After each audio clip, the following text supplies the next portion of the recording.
आप देख रहे हैं न्यूज 18 राजस्थान। आपके साथ मैं हूं आसिफ। कोरोना की रफ्तार को काबू में करने के लिए वैक्सीन का प्रहार जारी है। 18 साल से ज्यादा की उम्र के लोगों को वैक्सीन देने की तैयारी चल रही है। इसके लिए आज से रजिस्ट्रेशन का आगाज हो रहा है। 18 साल से ज्यादा उम्र वालों के लिए आज से रजिस्ट्रेशन 24 राज्यों में 18 से लेकर 45 उम्र वालों को मुफ्त कोरोना वैक्सीन दी जाएगी। 1 मई से युवाओं को कोरोना का टीका लगेगा। कोविन पोर्टल या आरोग्य सेतु ऐप पर रजिस्ट्रेशन अनिवार्य है। रजिस्ट्रेशन के साथ फोटो आईडी प्रूफ तैयार रखें। Driving licence, PAN card, passport, Aadhaar card का इस्तेमाल किया जा सकता है।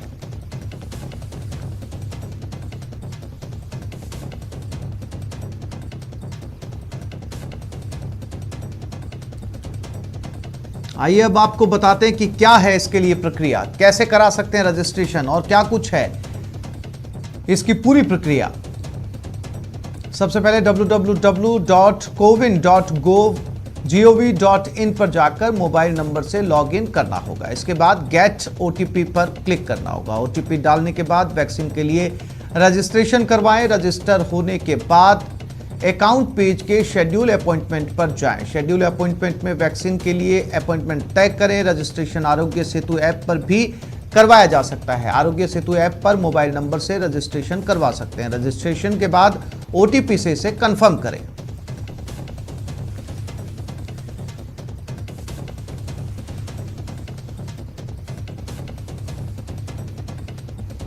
तो 18+ के टीकाकरण पर केंद्रीय मंत्री ने कहा कि फ्री टीकाकरण पर कैलाश चौधरी का बयान सामने आया। फ्री वैक्सीनेशन की जिम्मेदारी राज्यों की है। केंद्र सरकार हर जिम्मेदारी पूरी कर रही है। अब ये राज्य सरकारों को तय करना है कि वो फ्री वैक्सीनेशन करते हैं या नहीं, लेकिन केंद्र की तरफ से हर जिम्मेदारी को पूरा किया जा रहा है। ऐसा है कि राज्य सरकार का ये विषय है कि राज्य सरकार प्रत्येक प्रदेश के अंदर ये नहीं है। कुछ राज्य हैं जिन्होंने इसको वैक्सीन को फ्री किया है, तो इसमें मैं सोचता हूँ कि ये राज्य का अधिकार है और राज्य को इसके लिए, क्योंकि ये सभी की जिम्मेवारी है, राज्य सरकार और केंद्र सरकार की। तो जहाँ केंद्र का काम है वो केंद्र कर रहा है और निश्चित रूप से इसमें राज्य सरकार की जिम्मेवारी है और इसको पूरा करने की राज्य सरकार की जिम्मेवारी बनती है। कोरोना से जंग को आगे बढ़ाने के लिए गहलोत सरकार ने 18 साल से ऊपर के सभी लोगों को वैक्सीन देने का ऐलान तो कर दिया, लेकिन इस पर करीब 3000 करोड़ रुपए के अनुमानित खर्च का असर अब राज्य के आर्थिक हालात पर भी पड़ना तय है। इससे सरकार की कई फ्लैगशिप योजनाओं के साथ ही विकास कार्य भी प्रभावित हो सकता है। मुफ्त वैक्सीन के साइड इफेक्ट, फ्लैगशिप योजनाओं पर चल सकती है कैंची। मुफ्त वैक्सीन के लिए चाहिए 3000 करोड़।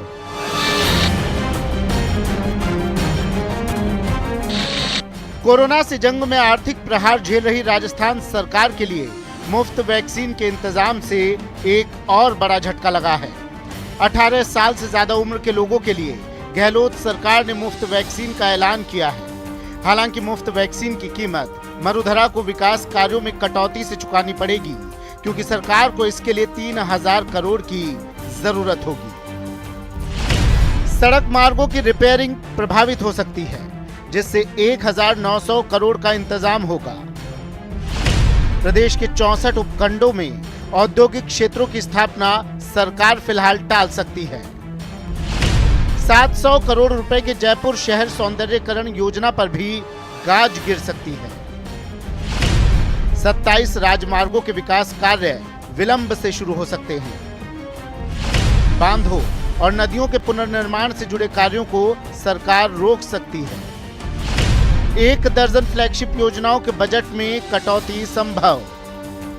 दरअसल गहलोत सरकार पहले ही आर्थिक संकट का हवाला देकर वैक्सीनेशन कार्यक्रम में केंद्र की भागीदारी की मांग कर चुकी है, लेकिन केंद्र सरकार की ओर से गेंद राज्यों के पाले में डालने के बाद अब राज्य सरकार के खजाने पर इसका असर दिखना तय है। अपने बजट भाषण में सीएम गहलोत ने कई बड़ी फ्लैगशिप योजना का ताना बाना तैयार किया था, लेकिन अब वैक्सीन के लिए 3000 करोड़ रुपए का इंतजाम करना इस पर भारी पड़ेगा। साथ ही बजट घोषणाओं को जमीनी धरातल पर उतारने वाले अधिकारी कोरोना की रोकथाम और वैक्सीनेशन के काम में लगे हैं। इसका असर भी फ्लैगशिप योजनाओं, क्रियान्वयन और प्रगति पर पड़ सकता है। मेडिकल इंफ्रास्ट्रक्चर की बढ़ती मांग से भी राज्य सरकार का व्यय बढ़ेगा, जिसका असर मरुधरा के विकास कार्यों पर पड़ना तय है। प्रेम मीणा, न्यूज़ 18 राजस्थान। वैक्सीनेशन के लिए 18 साल से ऊपर वालों के लिए आज से रजिस्ट्रेशन शुरू हो रहा है। चिकित्सा मंत्री रघु शर्मा ने कहा कि हम एक दिन में 7 लाख लोगों को वैक्सीन लगाने की स्थिति में है। राज्य को 7 करोड़ डोज की जरूरत है।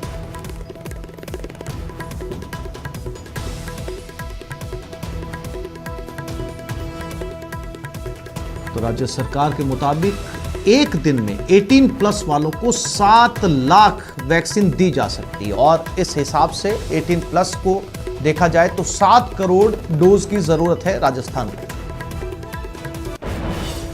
हमारे स्टेट की कैपेसिटी 7 लाख लोगों को हम पर डे वैक्सीनेट करने की स्थिति में हैं और इस गति से वैक्सीनेट करेंगे तभी 1-1.5 महीने के अंदर जो पॉपुलेशन आज 45 साल तक के लोगों को 18 साल से 45 साल के लोगों को वैक्सीनेट करने का जो टास्क भारत सरकार ने दिया है, अब उस कैटेगरी में 3.25 करोड़ लोग हैं, उनकी 2 डोज मान लेते हैं तो ये 6.5 करोड़ हो गया डोजेस और 6.5 में 10% अगर वेस्टेज भी मान लेते हैं 7 करोड़ डोजेस की ज़रूरत पड़ेगी स्टेट को।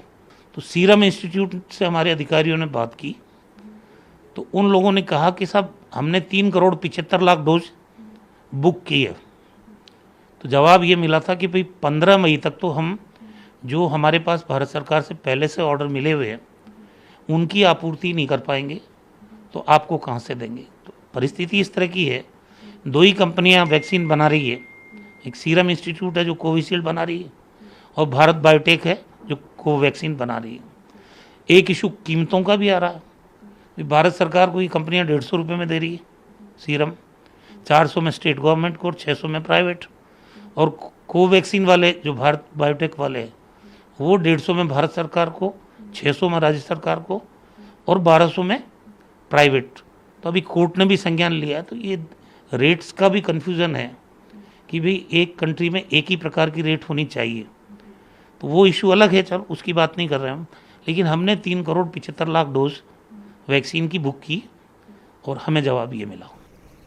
कोरोना के कहर के बीच राजस्थान के अस्पतालों में लगातार बेड की कमी देखने को मिल रही है और बेड, ऑक्सीजन और दवाइयों को लेकर पैनिक हो रहा है। इसी बीच राहत की खबर सामने आई। राजस्थान का सबसे बड़ा कोविड केयर सेंटर आज से शुरू होने जा रहा है। राजधानी जयपुर में बनाए गए सबसे बड़े कोविड सेंटर में 10,000 बेड लग सकते हैं, मगर शुरुआत में यहाँ 768 बेड लगाए गए हैं।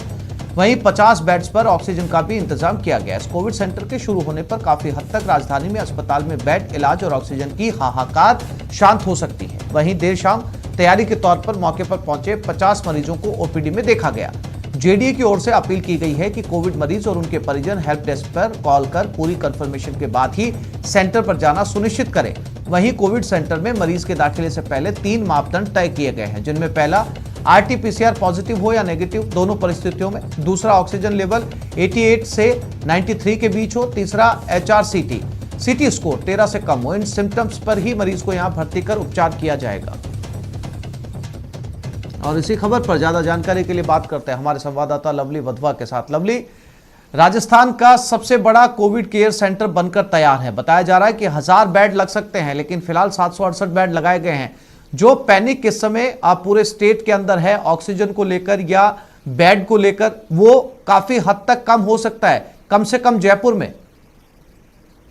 आपने सही कहा, 1000 नहीं आसिफ, यहाँ पर 10,000 बेड लगाए जा सकते हैं जी। 10,000 पूरा का पूरा इलाका है, 10,000 बेड यहाँ लगाए जा सकते हैं। फिलहाल 768 बेड तैयार किए गए, लेकिन बड़ी बात ये बेड लगाना तो आसान है आसिफ, लेकिन जो ऑक्सीजन प्रोवाइड करना, दवाइयां देना, नर्सिंग स्टाफ देना, डॉक्टर्स का वहां पर मौजूद रहना, ये बहुत महत्वपूर्ण रहता है। तो ऐसे में फिलहाल प्रशासन ने 768 बेड यहाँ पर लगाए हैं। 384 बेड का जो है महिलाओं का वार्ड है, 384 बेड का पुरुषों का वार्ड है और 25-25 वार्ड जो है दोनों को के अंदर ऑक्सीजन के जो मशीनें हैं वो लगा करके तैयार किए गए हैं। बड़ी बात यह है कि यहाँ पर किस तरह के इंतजाम रहते हैं। देखिए, अभी मरीजों के दाखिले के लिए जो सिलसिला है वो शुरू हो चुका है। कल शाम को 50 लोगों की ओपीडी थी और अभी जो अल सुबह से जो खबर आ रही है, करीब 35 से ज्यादा लोगों ने अपना HRCTC जो RT-PCR की जांच है वो कराई है। और उसके साथ साथ में जिनको ये संभावना है कि वो कोविड पॉजिटिव है, ऐसे लोग भी वहां पर बड़ी तादाद में इंक्वायरी, 200 से ज्यादा कॉल भी सुबह से अब तक आ चुके हैं। तो ऐसे में लोगों के अंदर हड़बड़ाहट है, लोग परेशान हैं, लेकिन हम लोगों से प्रशासन ने भी यही अपील की है कि लोग पैनिक ना हो, मौके पर पहुंचे, इलाज कराने के लिए पहुंचे। वहां पर ओपीडी है, अगर वहां पर लगेगा उनको जो 3 मापदंड आपने बताए हमारे दर्शकों को, अगर वो मापदंड सही तरीके से लगते हैं तो वहां पर उन्हें बेड दिया जाए, क्योंकि अनावश्यक रूप से जो है बेड जो है अस्पतालों के अंदर कई मरीजों ने, कई ऐसे मरीज हैं जो घर पर सामान्य दवाइयों से ठीक हो सकते हैं, लेकिन उन्होंने भी बेड वहां पर लिया हुआ है एहतियात के तौर पर, क्योंकि देखिए जान सबको बचानी है, लेकिन उसके बावजूद भी लोग इन सारी तस्वीरों को देखने के बाद मास्क वाली तस्वीरें, जो अच्छी तस्वीरें आती है, वो उनमें थोड़ा और सुधार हो जाए तो इन अस्पतालों की जो भीड़ है वो कम की जा सकती है। लेकिन जो आंकड़े हैं उसके हिसाब से ये जो बिल्कुल लवली, और अगर एहतियात को बरता जाए, आम आदमी सड़कों पर इस बात का ख्याल रखे तो जरूरत नहीं आनी चाहिए कि 10,000 बेड का यहां पर इस्तेमाल किया जा सके। तमाम जानकारी के लिए लवली आपका धन्यवाद।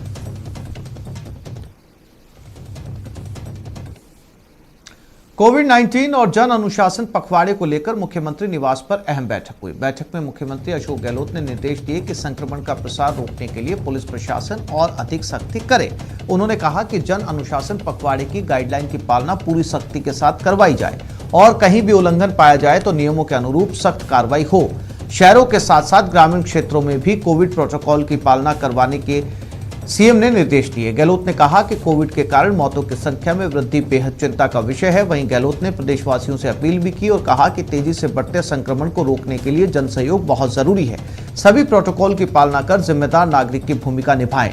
मुख्यमंत्री ने कहा कि प्रदेश के मंत्री समूह के केंद्र के साथ बैठकों से सकारात्मक माहौल बना है। प्रदेश में कोरोना के बढ़ते मामलों के बीच अब ऑक्सीजन, रेमडेसिविर की मांग भी तेजी से बढ़ रही है। दोनों की मांग को लेकर सियासत और आरोप प्रत्यारोप का दौर भी शुरू हो चुका है। ऑक्सीजन पर चल रही सियासत के बीच मंगलवार को मुख्यमंत्री अशोक गहलोत ने प्रधानमंत्री नरेंद्र मोदी से टेलीफोन पर बात की। मुख्यमंत्री ने कोरोना से राज्य में पैदा हुए हालात और कोविड मैनेजमेंट पर मोदी से बात की। इस दौरान उन्होंने मोदी से ऑक्सीजन के साथ क्रायोजेनिक टैंकर उपलब्ध करवाने की भी मांग की है।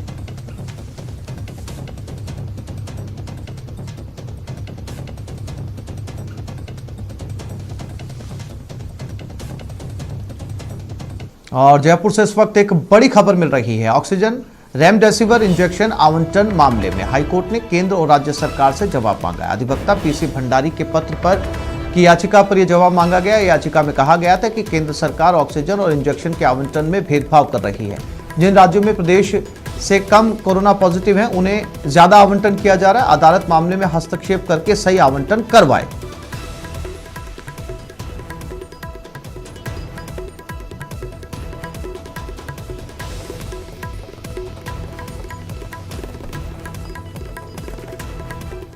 और चित्तौड़गढ़ में ऑक्सीजन प्लांट बंद हो गया है। पिछले 3 घंटे से ये बंद है। प्लांट से 1500 सिलेंडर की सप्लाई होती है। खाली सिलेंडर नहीं होने से प्लांट को बंद करना पड़ा। इस समय जब सबसे ज्यादा ऑक्सीजन की जरूरत है, ऐसे में चित्तौड़गढ़ में प्लांट इस समय बंद हो गया। रोज 1500 सिलेंडर की सप्लाई होती है। फिलहाल बंद किया गया क्योंकि खाली सिलेंडर नहीं है, फिर से रिफिलिंग के लिए।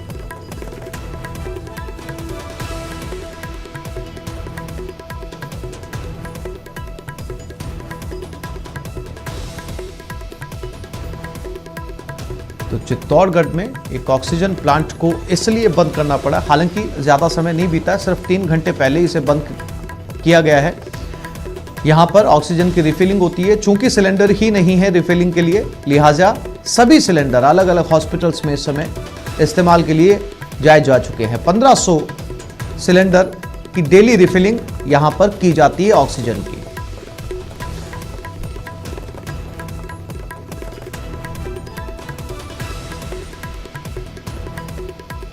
तो चित्तौड़गढ़ में ऑक्सीजन प्लांट को बंद किया गया है।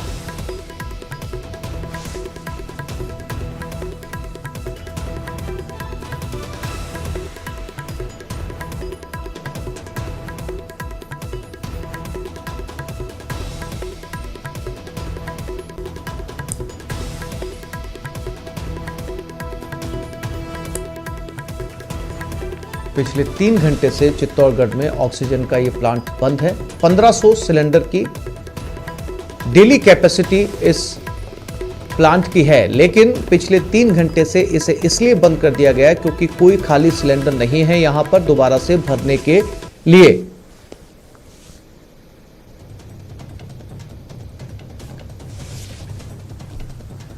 और इस खबर का फौरन असर भी हुआ, न्यूज़ 18 की खबर का असर। 2 अधिकारी अब मौके पर पहुंचे हैं।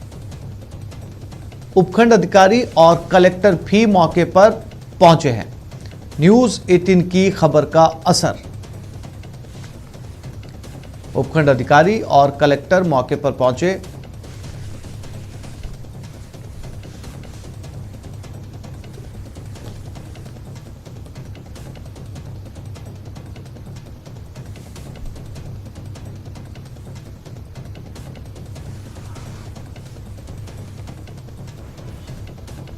छोटी सी चूक हो सकती है जानलेवा।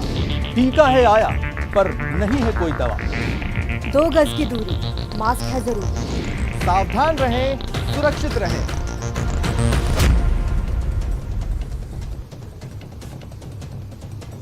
और यहां ब्रेक के लिए रुक रहे, ब्रेक के बाद देखेंगे युद्ध में युवा ब्रिगेड।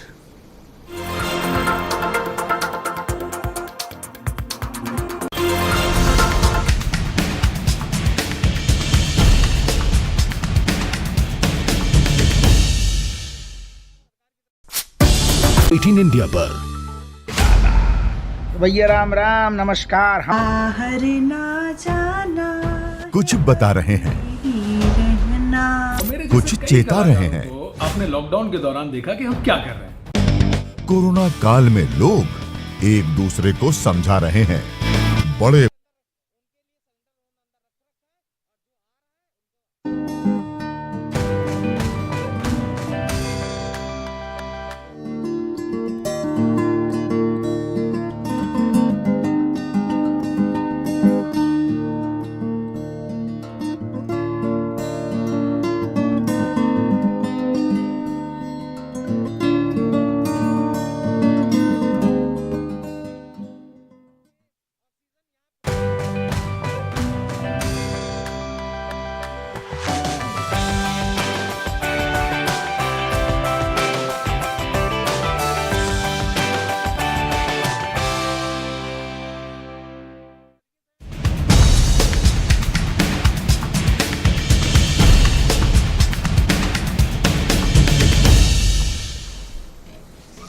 और प्रदेश में कोरोना संकट के दौरान सांसों का संकट गहराने लगा है। प्रदेश के 3 जिलों में जयपुर, कोटा और बीकानेर में ऑक्सीजन की कमी से मरीजों की परेशानी बढ़ गई है। जयपुर और कोटा में 7 लोगों की मौत का आरोप है, अस्पताल प्रशासन पर लग रहा है। जयपुर में खंडाका अस्पताल में 4 मरीजों की मौत हो गई। कोटा के एमबीएस अस्पताल में 3 मरीजों की मौत हो गई। बीकानेर के पीबीएम अस्पताल में मरीजों की सांसों पर संकट का वीडियो सामने आया है। यहां अस्पताल के कोविड सेंटर का एक वीडियो वायरल हो रहा है।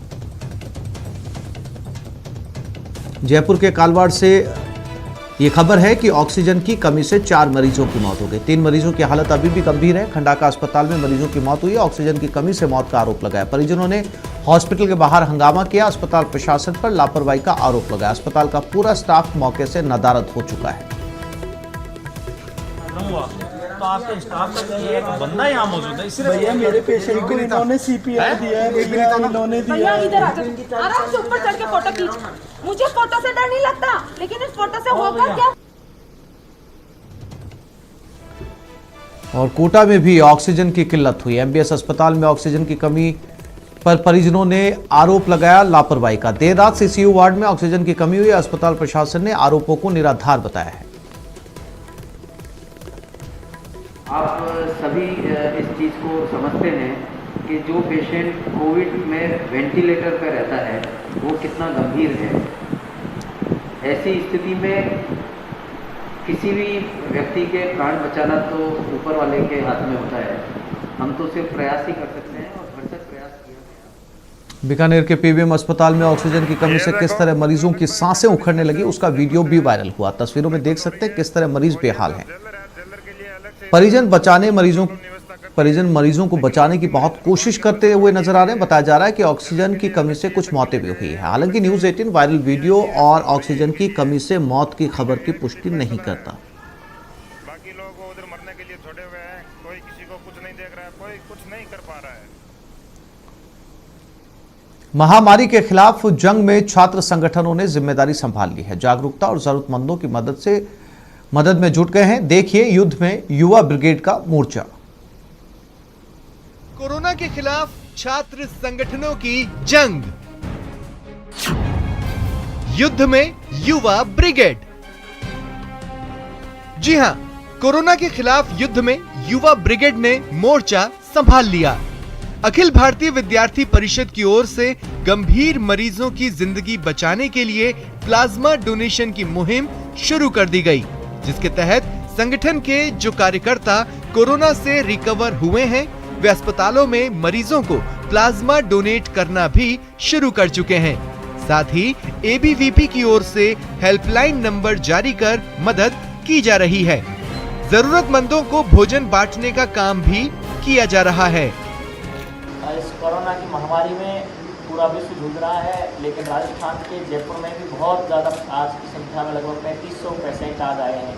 मैं आप लोगों से अपील करता हूं कि जो भी साथी कोरोना पॉजिटिव हुए हैं वो अपना प्लाज्मा दें, ताकि अन्य मरीजों को, जो ज़रूरतमंद मरीज हैं, सीरियस कंडीशन में हैं, उन्हें बचाया जा सके। विद्यार्थी परिषद ने आज पहल की है कि सभी कार्यकर्ता जो पॉजिटिव हुए हैं वो ज़्यादा से ज़्यादा अपने नज़दीकी हॉस्पिटल में जाकर प्लाज्मा डोनेट करेंगे।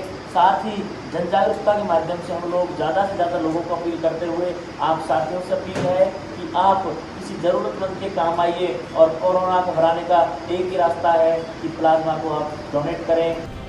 तो दूसरी तरफ एनएसयूआई की ओर से पूरे प्रदेश में 10 लाख मास्क और सैनिटाइजर बांटने का अभियान शुरू किया गया है। रेलवे स्टेशन, बस स्टैंड पर एनएसयूआई के कार्यकर्ता मास्क और सैनिटाइजर बांटकर लोगों को जागरूक करने में जुटे हैं। एनएसयूआई की ओर से ये अभियान 7 दिनों तक चलाया जाएगा, ताकि संक्रमण से ज्यादा लोगों को बचाया जा सके। भारतीय राष्ट्रीय छात्र संगठन एनएसयूआई द्वारा लगातार दूसरे दिन भी मास्क वितरण और सैनिटाइजर का कार्यक्रम जारी है। आज हम सभी कार्यकर्ताओं ने प्रदेश की अनेक जिलों में, जयपुर में जयपुरिया अस्पताल, रेलवे स्टेशन, सिंधी कैंप समेत कई अनेक जगह कार्यक्रम हम आयोजित करके ज़रूरतमंदों को सैनिटाइजर और मास्क का वितरण कर रहे हैं। इस तरह कोरोना के युद्ध में युवा ब्रिगेड ने मोर्चा संभाल लिया है। संकट काल में छात्र संगठनों ने फर्ज बखूबी निभाना शुरू कर दिया। इसी तरह की कोशिश से कोरोना हारेगा।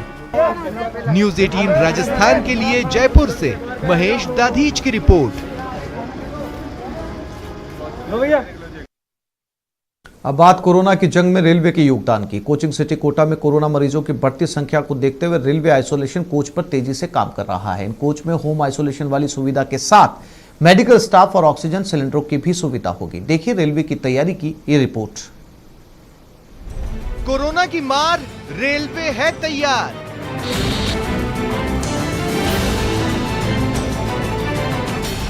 कोटा मंडल ने तैयार किए आइसोलेशन कोच।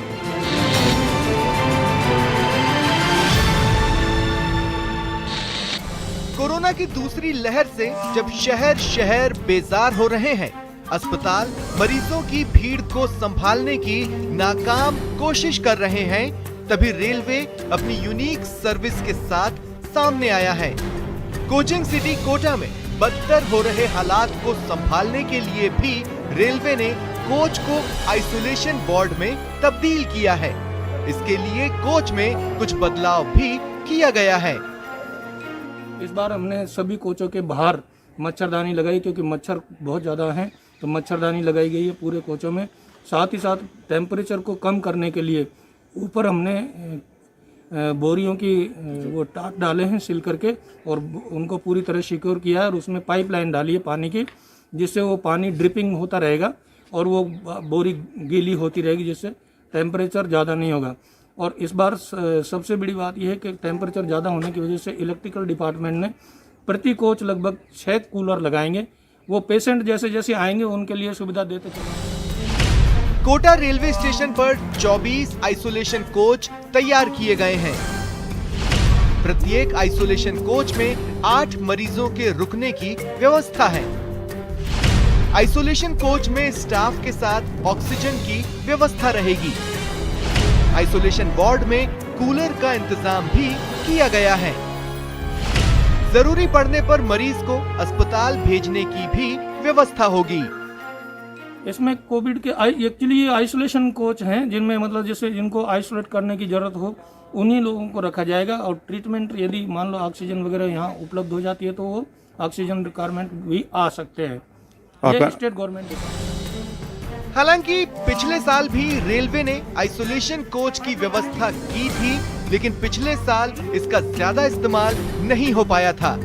इस बार बिगड़ते हालात के मद्देनजर रेलवे आइसोलेशन वार्ड की जरूरत महसूस हुई और रेलवे एक बार फिर राज्य सरकार के साथ मिलकर कोरोना के खिलाफ जंग के लिए तैयार है। शाकिर अली, न्यूज़ 18, कोटा। तो इस बुलेटिन में फिलहाल इतना ही। नमस्कार।